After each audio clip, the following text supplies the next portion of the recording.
Assalamualaikum warahmatullahi wabarakatuh. Perkenalkan, nama saya Ani Prihatini dari Prodi Manajemen Fakultas Ekonomi dan Bisnis Universitas Pancasakti Bekasi. Pada kesempatan kali ini, saya akan memaparkan materi tentang kalimat efektif.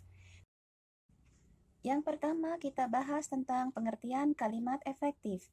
Kalimat efektif dapat diartikan sebagai susunan kata yang mengikuti kaidah kebahasaan secara baik dan benar. Pada dasarnya, ada 4 syarat utama sebuah kalimat dapat dikatakan efektif atau tidak. Yang pertama, sesuai EYD. Ini artinya, kalimat efektif haruslah menggunakan kata baku, ejaan, maupun tanda baca yang tepat.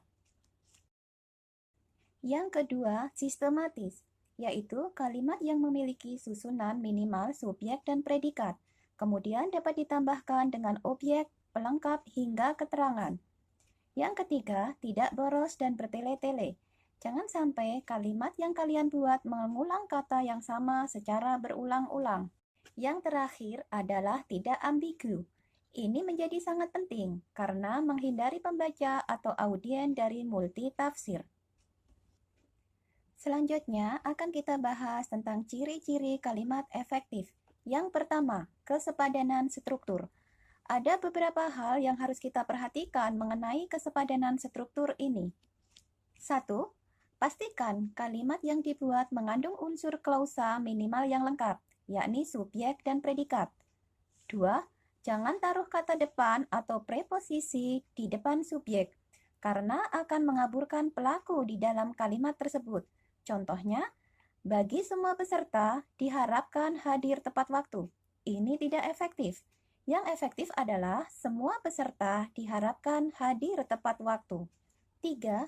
Hati-hati penggunaan konjungsi yang di depan predikat karena membuatnya menjadi perluasan dari subjek. Contohnya, dia yang pergi meninggalkan saya. Ini contoh kalimat tidak efektif. Yang efektif adalah dia pergi meninggalkan saya. 4. Tidak bersubjek ganda. Bukan berarti subjek tidak boleh dari satu, namun lebih ke arah menggabungkan subjek yang sama. Contohnya, adik demam, sehingga adik tidak masuk sekolah. Ini tidak efektif. Yang efektif adalah adik demam, sehingga tidak dapat masuk sekolah. Ciri kalimat efektif yang kedua yaitu kehematan kata. Ada dua hal yang memungkinkan sebuah kalimat dikatakan boros sehingga tidak efektif. Yang pertama, menyangkut kata jamak, dan yang kedua mengenai kata-kata bersinonim. Contoh mengenai kesalahan dalam kata jamak dan sinonim adalah sebagai berikut. Para siswi sedang mengerjakan soal ujian masuk perguruan tinggi. Ini tidak efektif. Yang efektif adalah siswa-siswi sedang mengerjakan soal ujian masuk perguruan tinggi. Hal ini karena kata para merujuk pada jumlah jamak, sementara siswa-siswi juga mengarah pada jumlah siswa yang lebih dari satu. Contoh kata sinonim, ia masuk ke dalam ruang kelas.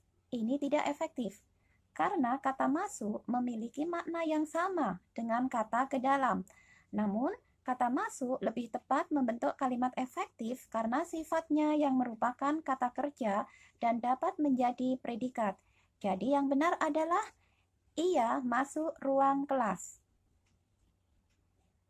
Ciri kalimat efektif yang ketiga yaitu kesejajaran bentuk. Pada intinya, kalimat efektif haruslah berimbuhan paralel dan konsisten. Misalkan, jika pada sebuah fungsi digunakan imbuhan mo, maka selanjutnya imbuhan yang sama digunakan pada fungsi yang sama.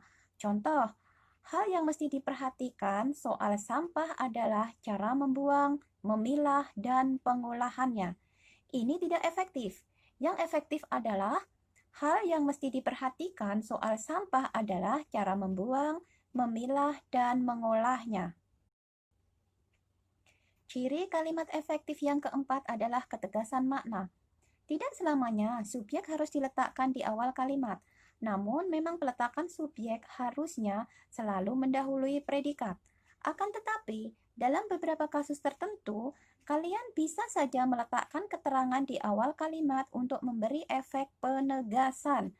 Penegasan kalimat seperti ini biasanya dijumpai pada jenis kalimat perintah, larangan, ataupun anjuran yang umumnya diikutin partikel lah ataupun.